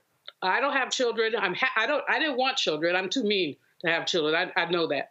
But I have nephews who spend time with me, who I fly all over the country. When I'm here, there, or everywhere. I think you met one of them one time, Anya. I have, godchildren, many of them. My godchildren, who's here in D.C., hangs out with me from time to time, basically.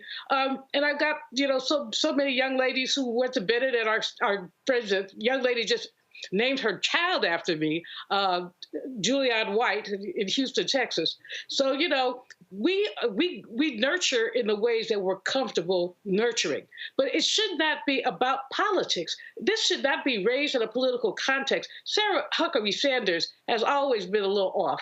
And clearly, we're not even going to go through her record. It raised eyebrows all over the place. One of the first things she did was attempt to abolish critical race theory in Arkansas when she became governor. That girl is not wrapped too tight, as far as I'm concerned. Look at her record as press secretary with the Orange Man and some of the things that occurred with her. So she needs to, mind your damn business, keep your mouth shut, and, put a bag over your head and just go away. I mean, she really is disgusting. But someone's marital status, children, that should not be a part of a policy conversation, period. Well, but this is what you get, Jolanda, where you have these judgmental folks on the right, like Sarah, somebody on YouTube said Sarah Huckabee Sanders, and the likes of J.D. Vance and others. So what I was going to say, you talked about them stop screwing. They also have an abortion, which is why they stopped abortion, because this is about white women not keeping their babies. A true story. But also, Sarah Huckabee's statement actually is the polar opposite of humility. It's actually arrogance, because she is patriarchal. I mean, if you listen to her, we should all be barefoot and pregnant, which is a whole nother story. No, the days of that, the days of women not having options is over. If we want to have kids, we can. If we don't want to have kids, we can. And it's our choice. But as you mentioned, Roland, many of us have been parent-like to children who are not biologically ours, and we have played just as an important role as their biological parents in some instances. So family is not always about biology. And this whole notion that you have to have bored children is craziness. I literally have one child because I had a very difficult pregnancy, and I'm surprised I didn't die during pregnancy. So I only have the one. And had I known, and I love my child, I wouldn't trade him for anything. I had no idea that childbirth was so difficult, or that carrying a child is so difficult. So Sarah Huckabee is buying into the Republican line, and she's saying things that absolutely does not take into consideration people who choose not to have kids, whether by choice or otherwise. And she needs to go somewhere, because the 50s, the 40s, the 30s, and those days are over. And we're going to do what we want, when I want, and when we want. And this has to do with body autonomy, family autonomy. And we don't need the government deciding what we should do as a family. So she needs to find somebody else's business to get into. In fact, let me give her a penny so she can go buy her own business and get out of mine. Well, she need to go answer questions about who the hell bought that $17,000 podium in Arkansas if they can't seem to figure out who paid for it. That's what she need to do. So appreciate it, folks. Thanks a lot. Appreciate it, Julian, Jolanda, as well as Avis. Thanks a bunch. Folks, that is it for us. Tomorrow, I am on the road, folks. We're going to be broadcasting live from Philadelphia. Y'all wrong, guys. That's wrong graphic, y'all. That's Wednesday. Y'all, tomorrow. Thank you very much. That's Tuesday. So tomorrow, I'll be at Mount Carmel Baptist Church, 5732 Ray Street, Philadelphia, broadcasting at 6 to 8. We want to pack the joint out. Want to see y'all there. So please come on out. That's going to be on Wednesday. Excuse me, on Tuesday with Mount Carmel. On Wednesday, we're going to be still in Philadelphia. We'll be broadcasting from another church on Wednesday, Sharon Baptist Church. So look forward to you there. So tomorrow, again, we're going to be at tomorrow at church with Pastor Moore. Going back to the other graphic. So this is tomorrow, Mount Carmel Baptist Church. That is tomorrow. We'll be there. And then Wednesday as well. And then on Thursday, we'll be broadcasting live from Lincoln University, talking politics and looking forward to it. So, folks, that's it. Support the work that we do, y'all. Going on the road ain't cheap. How we bring staff and all our equipment and all this sort of stuff along those lines. So your support is crucial to our work. You can join our Bring the Funk fan club. Send your check and money order to P.O. Box 57196, Washington, D.C., 20037-0196. Not Cash App, because Cash App is really tripping, y'all. And so we still working through all the drama with them. PayPal is R. Martin Unfiltered. Venmo is RM Unfiltered. Zelle, Roland at RolandSMartin.com. Roland at RolandMartinUnfiltered.com. Download the Black Star Network app. Apple phone, Android phone, Apple TV, Android TV, Roku, Amazon Fire TV, Xbox One, Samsung, Smart TV. Be sure to get a copy of my book, White Fear: How the Browning of America is Making White Folks Lose Their Minds. Available bookstores nationwide. That's it, folks. I'll see y'all tomorrow. Holla! Black Star Network is here. Oh, no punch! I'm real revolutionary right now. Thank you for being the voice of Black America. All momentum we have now, we have to keep this going. The video looks phenomenal. See, there's a difference between Black Star Network and Black-owned media and something like CNN. You can't be Black-owned media and be scared. It's time to be smart. Bring your eyeballs home. You dig?